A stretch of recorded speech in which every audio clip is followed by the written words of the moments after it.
soaked 13-year-old boy showed up out of nowhere at a biker clubhouse door. He didn't ask for money or food. He asked a question that left grown men speechless. Will you be my backup in court? What happened next changed everything. For him, for his family, and for the bikers who carried a secret about that boy's past. The rain hit the clubhouse roof like gravel being poured from the sky. Inside, the air smelled of motor oil, leather, and the remnants of pizza someone had ordered hours ago.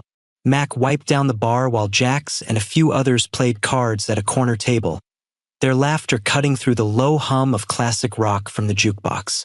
It was a Tuesday night, quiet, the kind of evening where nobody expected anything more than another round of beers and bad jokes before heading home. Then came the knock. Not loud, not aggressive, just 3 small taps, barely audible over the rain and music. Jax looked up first, frowning. We expecting anyone? Mac shook his head. They weren't. The club didn't get random visitors, especially not at this hour. He walked to the door and pulled it open, ready to tell whoever it was that they had the wrong place. Instead, he found a kid, soaked to the bone, shivering, maybe 13 years old. His sneakers were falling apart, his jeans clung to his skinny legs, and his oversized hoodie dripped water onto the concrete step. But his eyes told the real story, wide, exhausted, holding back tears with everything he had left. Can I?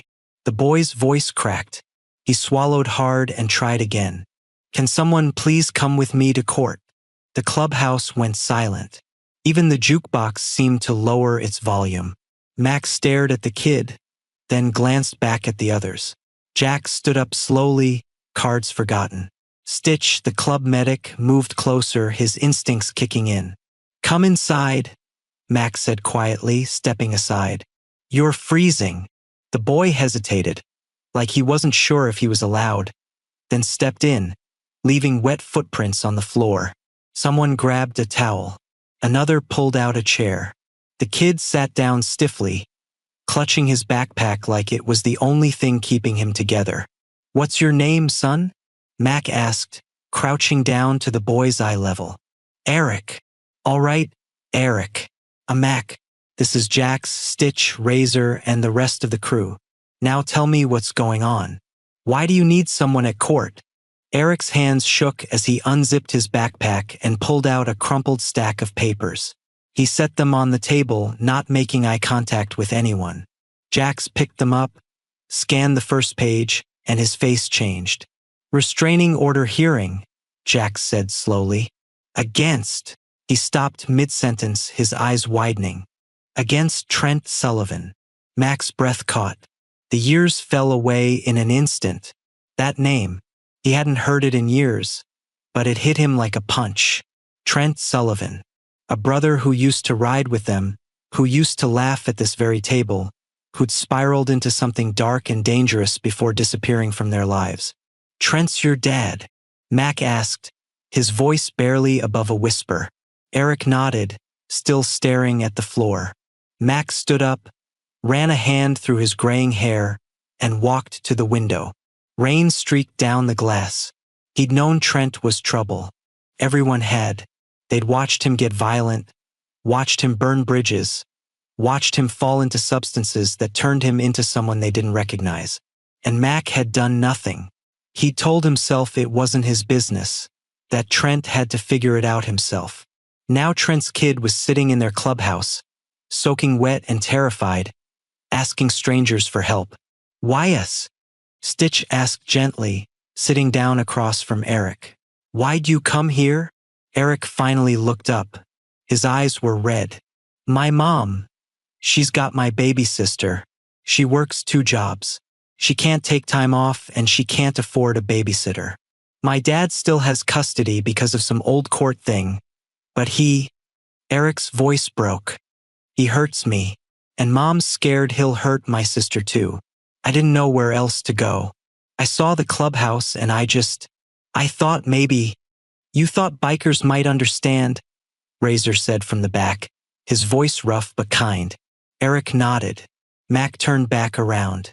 The guilt wrapped around his chest like wire, but something else burned underneath, something that wouldn't let him walk away this time.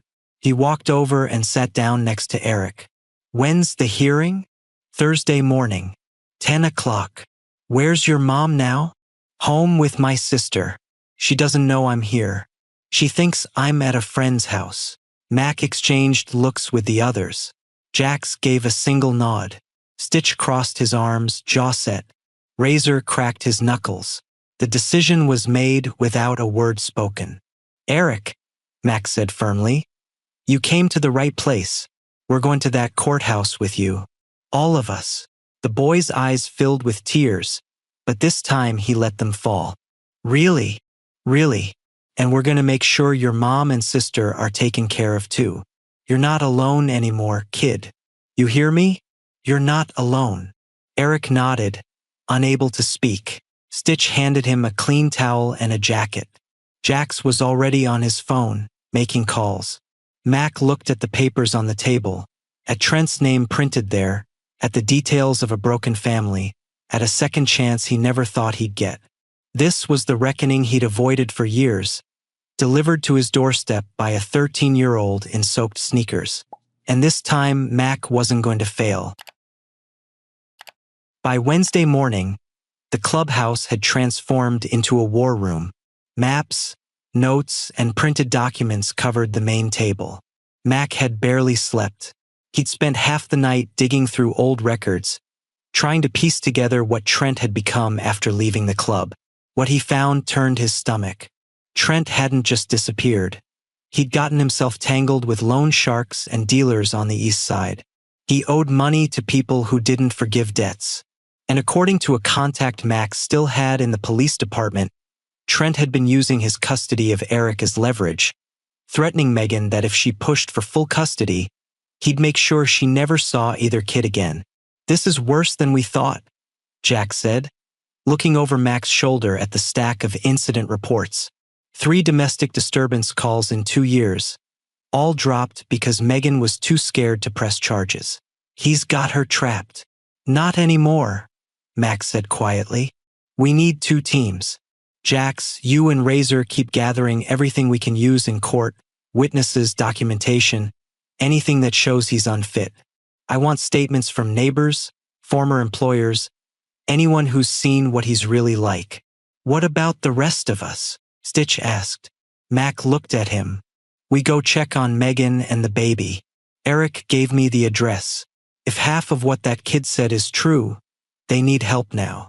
An hour later, Mac, Stitch, and 2 other members pulled up to a rundown apartment complex on the south side, peeling paint, cracked sidewalks, and a parking lot full of potholes. They climbed the stairs to Unit 2C and knocked gently. The door opened a crack, held by a chain lock. A young woman peered out, exhausted eyes going wide when she saw 4 bikers standing there. Megan Sullivan? Mac asked carefully. She didn't answer, just stared. Your son Eric came to see us. We're here to help. Eric? Her voice was hoarse. Is he okay? Where is he? He's safe. He's with a couple of our guys. Can we come in? Just for a minute. Megan hesitated, then closed the door to unhook the chain. When she opened it fully, Mac understood why Eric had looked so desperate. The apartment told the story before Megan could. Water stains bloomed across the ceiling, a bucket catching steady drips in the corner. An infant slept in a playpen by the window. Empty formula cans sat beside a stack of bills marked "Final Notice" in red. Megan wore scrubs with a coffee stain down the front. She moved like someone carrying twice her weight. I don't understand, she said quietly, wrapping her arms around herself. Why would Eric go to you? Because he's scared, Stitch said gently. And because he's smart enough to know his mom can't fight this battle alone. Her face crumbled. She covered her mouth with her hand, trying not to cry, trying not to wake the baby. I don't have money. I can barely keep the lights on. If CPS finds out, they won't, Mac interrupted. We're not here to judge you. We're here to help. When's the last time you ate? She blinked at the question. Yesterday, I think. Lunch. Stitch swore under his breath and headed for the door. I'll be back in 20 minutes. Max sat down at the small kitchen table and gestured for Megan to join him. She did, slowly, like she wasn't sure this was real. Trent used to ride with us, Max said. Years ago, before you probably even met him. I watched him fall apart. Told myself he'd figure it out. I was wrong. But I'm not making that mistake again. We're going to that hearing with Eric, and we're going to make sure the judge sees the truth. He'll retaliate, Megan whispered. You don't know what he's like now. He's got friends. Dangerous people. If you make him angry, let him be angry. We've dealt with dangerous before. The baby stirred and started to cry. Megan moved to pick her up, but Max saw her wince as she stood, like her back was hurting, like she'd been on her feet for too many hours. She lifted the infant, a tiny girl with dark curls, and tried to soothe her. When's your next shift? One of the other bikers, Hound, asked. Tonight, 11 to 7. Who watches her? My neighbor sometimes, but she's got her own kids. I figure it out. Hound pulled out his phone. Not anymore. My wife runs a daycare. She'll watch her during your shifts. No charge. Megan stared at him. You don't even know me. We know Eric. That's enough. Stitch returned with bags of groceries, formula, diapers, actual food. He started unpacking without asking permission, filling the empty cabinets and fridge. Megan just stood there holding her daughter, tears streaming down her face. Why are you doing this? Max stood and looked her in the eye. Because it's the right thing to do. And because we should have done it a long time ago. That evening, back at the clubhouse, Mac found Stitch sitting outside with Eric. The kid was holding a wrench, learning how to adjust a carburetor on an old motorcycle Stitch was restoring. Eric's hands weren't shaking anymore. You're a natural, Stitch said. Your old man ever teach you about bikes? Eric's face darkened. He used to. Before. Before what? Before he started drinking. Before he got mean. Stitch set down his tools and looked at the kid. You flinch when doors slam. Your hands shake when someone stands too close. I've seen that look before. Guys coming back from deployment wear it the same way. Eric didn't respond. You know what helps? Stitch continued, talking about it. Not to everyone. Just to people who'll listen. Eric was quiet for a long moment. Then, barely audible, I'm scared of him. I know. Stitch didn't offer empty reassurances. Fear that deep didn't disappear with a few kind words. But I'm more scared of what he'll do to my mom and sister if I don't stop him. Stitch put a hand on the kid's shoulder. That's why we're here. You're not stopping him alone. We've got your back now. Inside, Mac's phone buzzed. A text from an unknown number. Stay out of this, Mac. He's my son, not yours. Trent knew, and he was watching. Mac deleted the message and looked at the brothers gathered around him. Tomorrow they'd face the past. Tonight, they'd make sure this family had a future worth fighting for. Thursday morning arrived cold and gray. The courthouse steps were slick with morning dew as Megan climbed them with Eric at her side, the baby carrier heavy on her arm. Her hands trembled as she adjusted her daughter's blanket. Eric wore the only dress shirt he owned, borrowed from a neighbor and too big in the shoulders. Then they heard them coming, a low rumble that grew louder, reverberating off the courthouse walls. 12 motorcycles rolled into the courthouse parking lot information, their pipes echoing off the stone building. One by one, they parked and dismounted. Mac led them, wearing his cleanest vest. Stitch walked beside him, then Jax, Razor, Hound, and the others. They moved like a unit, purposeful and silent. People stopped and stared. Lawyers with briefcases. Court staff on smoke breaks. Everyone watched as the bikers crossed the lot and climbed the steps. When they reached Megan and Eric, Mac simply nodded. We're here. Eric's eyes glistened. He couldn't speak, but he didn't need to. They entered the courthouse together. Security eyed them warily but let them through. By the time they reached courtroom 3B, a small crowd had gathered in the hallway, whispering and pointing. The bikers ignored them all. Inside, the courtroom was sterile. Wood paneling, fluorescent lights, the state seal hanging behind the judge's bench. Megan and Eric sat at the petitioner's table with a legal aid attorney who looked overwhelmed. Behind them, the 12 bikers filed into the gallery, filling 2 entire rows.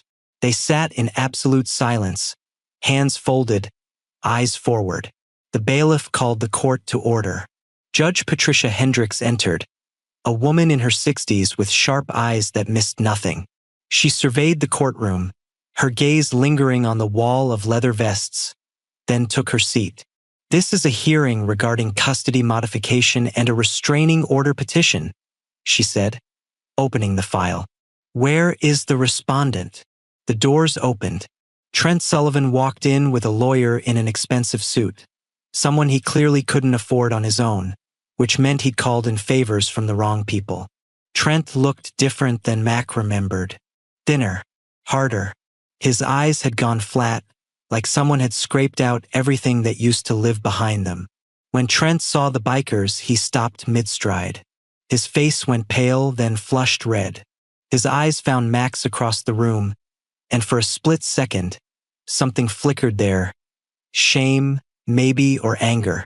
Then it was gone, replaced by a sneer. "Your Honor," Trent's lawyer began smoothly, "I'd like to note the intimidation tactics being employed here. My client's former associates have apparently decided to—" "Noted," Judge Hendricks interrupted, unimpressed. "They're sitting quietly. Unless you have an actual objection, we're proceeding. Ms. Sullivan, you're petitioning for full custody and a restraining order." "Why?" Megan stood shakily. Her attorney guided her through the basics, the history of violence, the threats, the fear for her children's safety. Her voice was barely above a whisper. The judge had to ask her to speak up twice. Then it was Eric's turn. The boy walked to the witness stand like he was climbing a gallows. The bailiff swore him in. He sat down, gripping the armrest so hard his knuckles went white. Trent's lawyer stood up, ready to pounce. "Eric, your father loves you, doesn't he?" Eric stared at his lap. "I guess. Speak up, son. Your father provides for you, gives you a home. He hits me." Eric's voice cut through the courtroom like a knife. When he looked up, something had shifted. The fear was still there, but so was something else, defiance. "He hits me when he drinks. He broke my wrist last year and told the ER I fell off my bike. He locks me in my room when he goes out. He told me if I ever told anyone, he'd make sure I never saw my mom or sister again. Your Honor, the child is clearly being coached. I'm not finished." Eric's voice grew stronger. From the gallery, Stitch gave him the smallest nod. "I'm scared of him. I've been scared my whole life. But I'm more scared of what happens to my baby sister if someone doesn't stop him. My mom works herself sick trying to take care of us. She skips meals so we can eat. And my dad he just takes and doesn't care who he hurts." Nobody moved. The judge leaned forward, her expression unreadable. "Thank you, Eric. You can step down." As Eric returned to his seat, Megan pulled him close. Her shoulders shook with silent sobs. "I'd like to call a character witness," the legal aid attorney said. "Mac Brennan." Mac stood and walked to the stand, feeling every eye on him. After being sworn in, he looked directly at the judge. "Ma'am, I've known Trent Sullivan for over 15 years.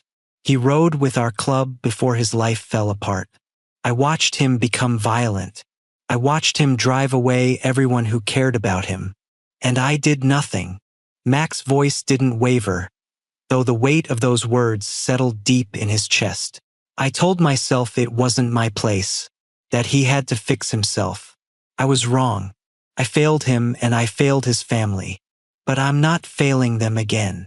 Mr. Brennan, why are you here today?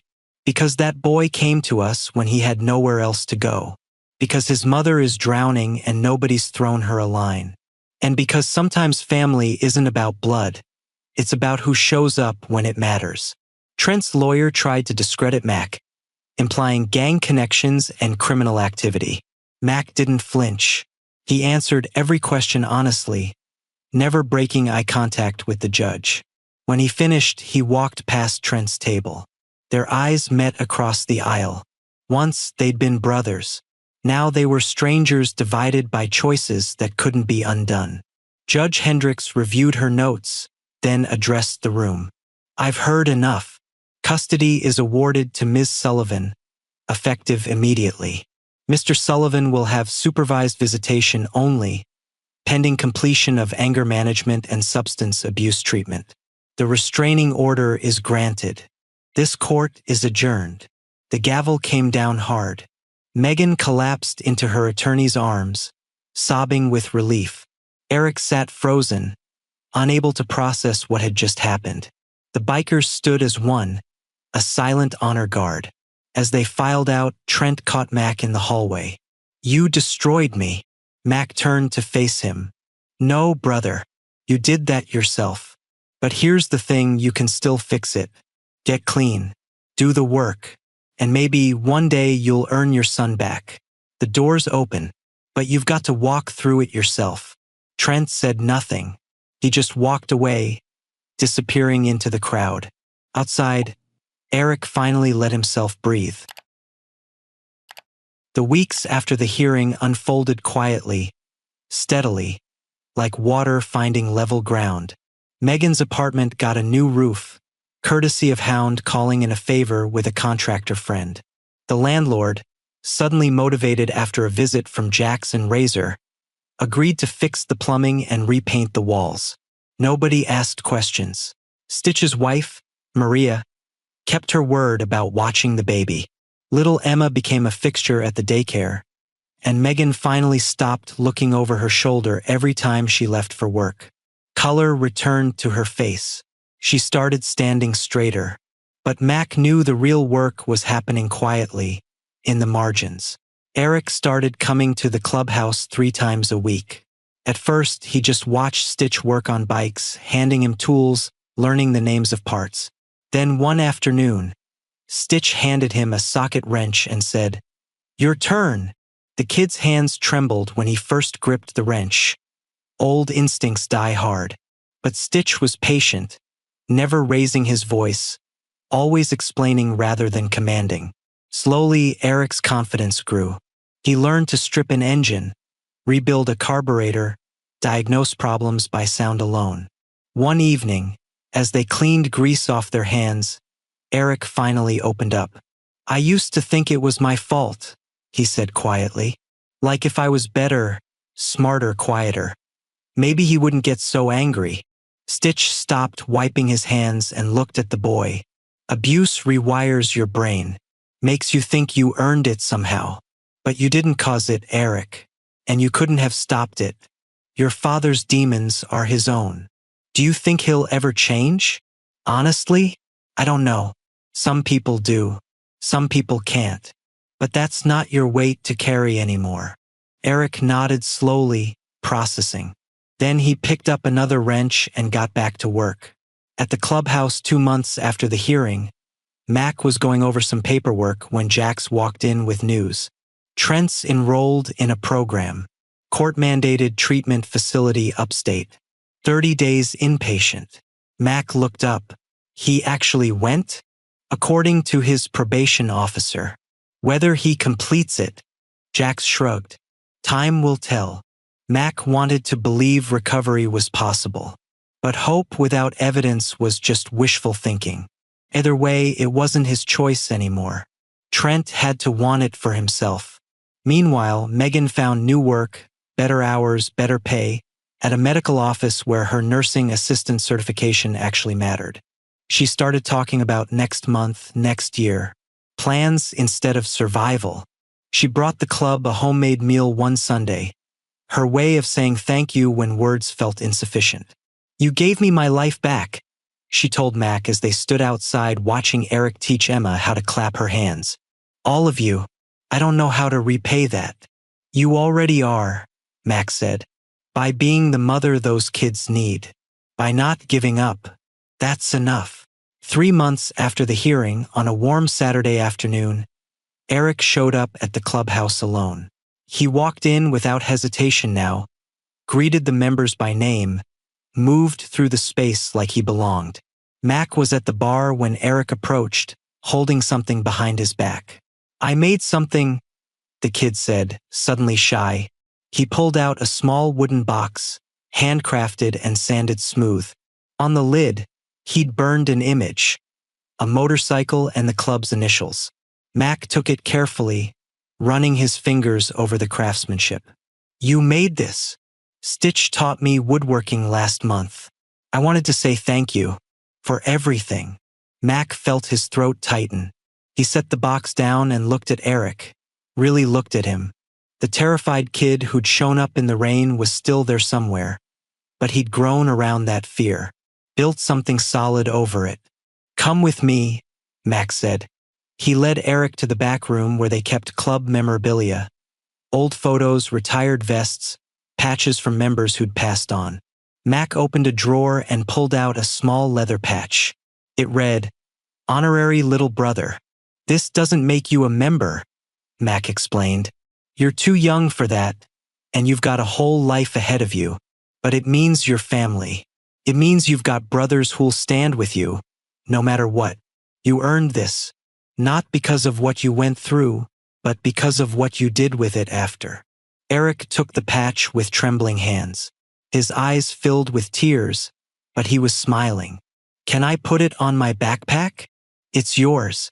Do whatever feels right. Later that evening, as the sun set orange and gold over the lot, the club gathered outside. Someone started a fire in the barrel. Music played low. Eric sat between Stitch and Jax, holding Emma while Megan talked with Maria about starting night classes. Max stood apart, watching the scene with quiet satisfaction. In the far corner of the lot sat Trent's old motorcycle, still covered by the same tarp from years ago. Mac kept it there, not as a shrine but as a question mark. Some doors stayed open. Some people never walked back through. His phone buzzed. A text from an unknown number. Finished the program. 30 days clean. Don't know what comes next. Max stared at the message for a long moment, then typed back. 1 day at a time. The door's still open when you're ready. He pocketed the phone and walked back to the fire. Eric looked up and grinned, and in that moment, Mac knew they'd done something right. They hadn't just protected a kid, they'd helped him heal. They'd helped a family find solid ground. Sometimes that was all anyone could ask for. This story reminds us that family isn't always about blood. It's about who shows up when you need them most. What would you have done in Mac's place? Drop your thoughts in the comments below. If this story moved you, hit that like button, share it with someone who needs to hear it, and subscribe to Embrace the Journey for more powerful stories like this one. Thanks for riding with us. See you in our next video.